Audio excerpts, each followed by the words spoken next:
राधे राधे। अब मैं सुना रही हूँ शिव पुराण का, थोड़ा सा, ज्यादा नहीं, थोड़ा ही सुनाऊंगी।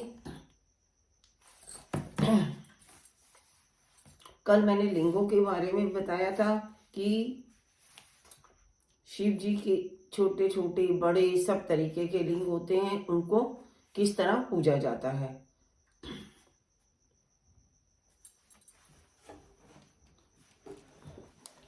मैंने बताया था कि शिवलिंग की पूजा करते हैं, उत्तर मुखी होकर पूजा की जाती है।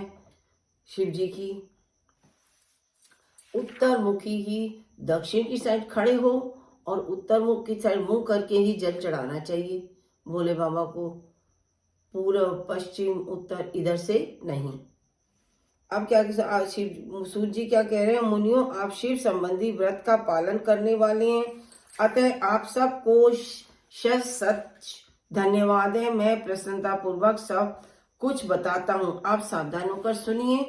क्या कर रहे हैं, हे भक्त, बाहर भीतर से पवित्र और शुद्ध है, उत्तम व्रत का पालन करने वाला, दृढ़ निश्चय से युक्त है, वह शिव नैवेद्य का अवश्य भक्षण करे। भगवान शिव का नैवेद्य अग्र करे और शिव के नैवेद्य को देख लेने मात्र से भी सारे पाप दूर भाग जाते हैं और उसको खा लेने पर तो करोड़ों पुण्य अपने भीतर आ जाते हैं। शिव के प्रसाद को,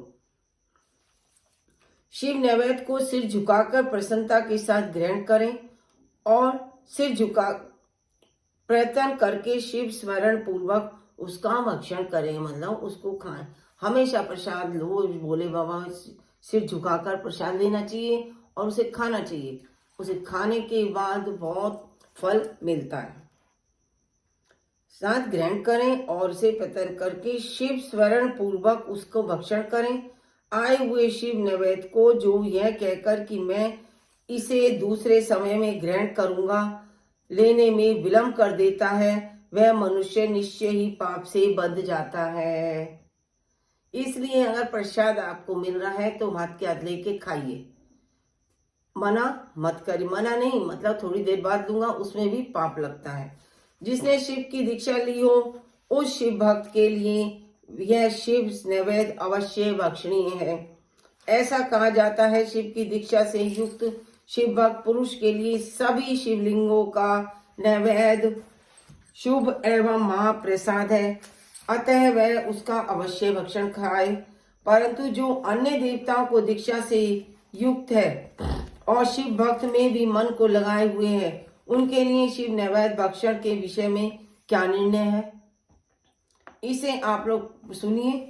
जहाँ से शालिग्राम शिला की उत्पत्ति हुई है, वहाँ के उत्पन्न शिवलिंग लिंग में रसलिंग यानी पारद लिंग में पाषाण रजत तथा सुवर्ण से निर्मित लिंग में देवताओं तथा सिद्धियों द्वारा सारे ही लिंगों का इसमें बताया गया है।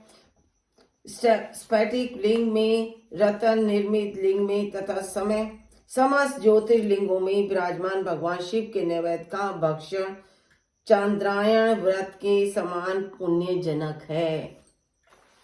ब्रह्म हत्या करने वाला पुरुष भी यदि पवित्र होकर शिव निर्माल्य का भक्षण करके उसे धारण करे यानी सिर पर धारण करे तो उसका पाप सारा नष्ट हो जाता है। पर जहाँ चंड का अधिकार है, वहाँ तो जो शिव निर्माल्य हो उसे साधारण मनुष्यों को नहीं जानना चाहिए। जहाँ चंड का अधिकार नहीं है, वहाँ के शिव निर्माल्य का सभी को भक्ति पूर्वक भोजन करना चाहिए। वाण लिंग, लोह निर्मित लिंग, सिद्ध लिंग, उपासना से किसी ने सिद्धि प्राप्त की है अथवा जो सिद्धियों द्वारा स्थापित है वे लिंग स्वयंभू लिंग, इन सब लिंगों में तथा शिव की प्रतिमाओं में चंड का अधिकार नहीं है।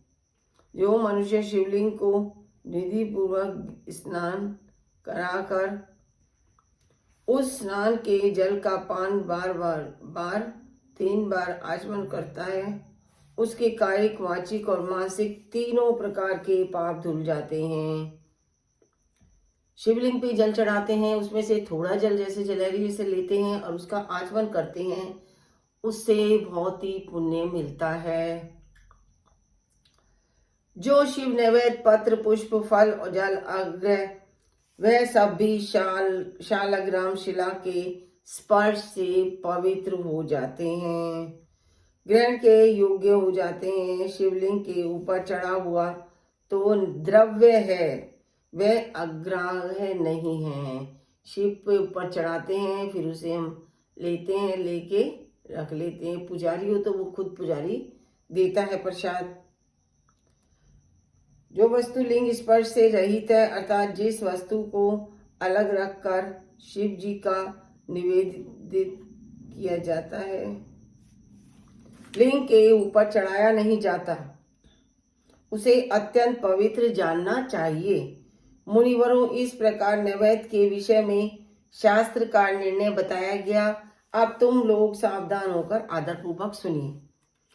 बेलपत्र महादेव का ही रूप है, देवताओं ने भी इससे स्तुति की है। फिर जिस किसी तरह से इसकी महिमा कैसे जानी जाती है, तीनों लोकों में पुण्य तीर्थ प्रसिद्ध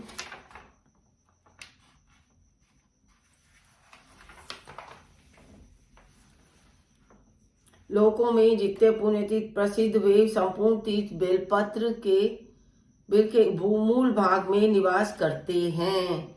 कितने भी तीर्थ करते हैं उसमें बेलपत्र होता है, उसके जो डंडी होती है उसके किनारे पर ही वास करते हैं।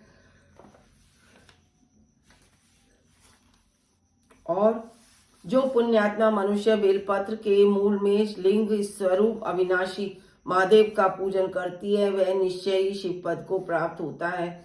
जो बिल की जड़ के पास जल से अपने मस्तक को सींचता है, वह संपूर्ण तीर्थों में महान है।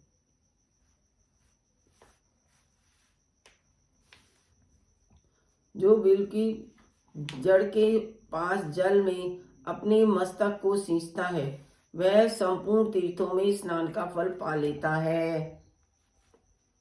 और वही इस मूल भूतल पर पावन माना जाता है। इस बिल की जड़ के परम उत्तम थाले को जल से भरा हुआ देखकर महादेव जी पूर्णतया पर संतुष्ट होते हैं।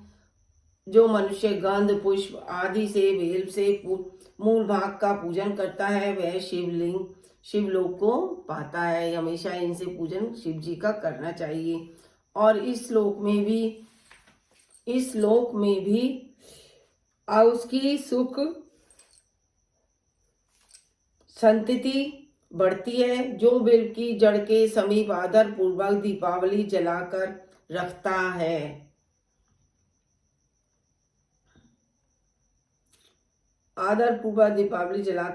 है, वह ज्ञान तत्व ज्ञान से उत्पन्न हो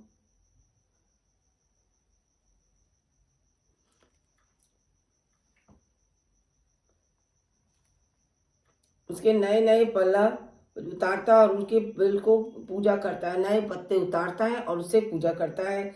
और बिल की जड़ के समीप भगवान शिव की अनुराग रखने वाले एक भक्त को भक्ति युवक, मतलब बेलपत्र के नीचे शिवलिंग रखो और उसकी पूजा करो, बहुत शुभ फल देता है। भक्ति पूर्वक भोजन कराता है, वह कोटि गुना पुण्य प्राप्त होता है।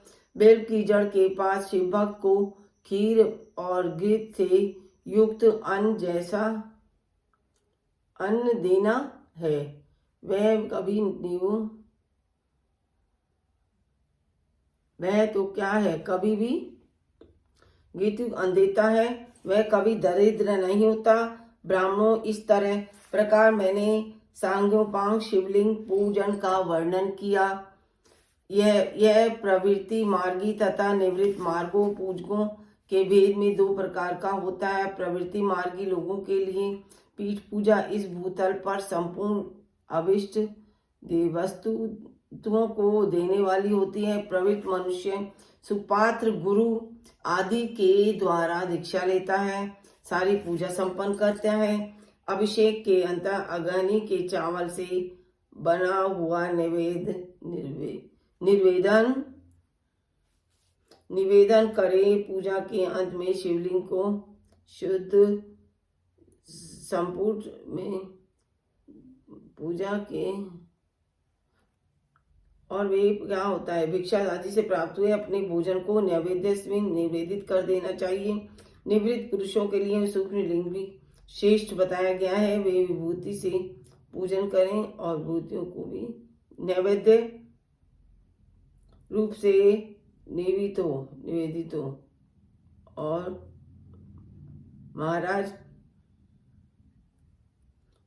विभूति ही नैवेद्य रूप से निवेदित थी। पूजा करके उस लिंग की सदा रक्षा अपने मस्तक पर धारण करें। जय मेरे बोलना। राधे राधे राधे राधे राधे। अब मैं कल सुनाऊंगी शिव नाम जप और भस्म धारण की महिमा, त्रिपुंड के देवता और आस्थान आदि का प्रतिपादन। ये मेरा हुआ है भोले बाबा का। अब कल मेरा अगला अध्याय शुरू हो जाएगा। अब सुनिएगा। राधे राधे। ओम नमो शिवाय बोलो, ओम नमो शिवाय, ओम नमो शिवाय बोलो, ओम नमो शिवाय, ओम नमो शिवाय बोलो, ओम नमो शिवाय, ओम नमो शिवाय, ओम शिवाय, ओम शिवाय, ओम शिवाय, ओम शिवाय, ओम शिवाय, ओम शिवाय, ओम शिवाय। जय बोले, जय मेरे भोलेनाथ की जय। आज के आनंद की जय हो।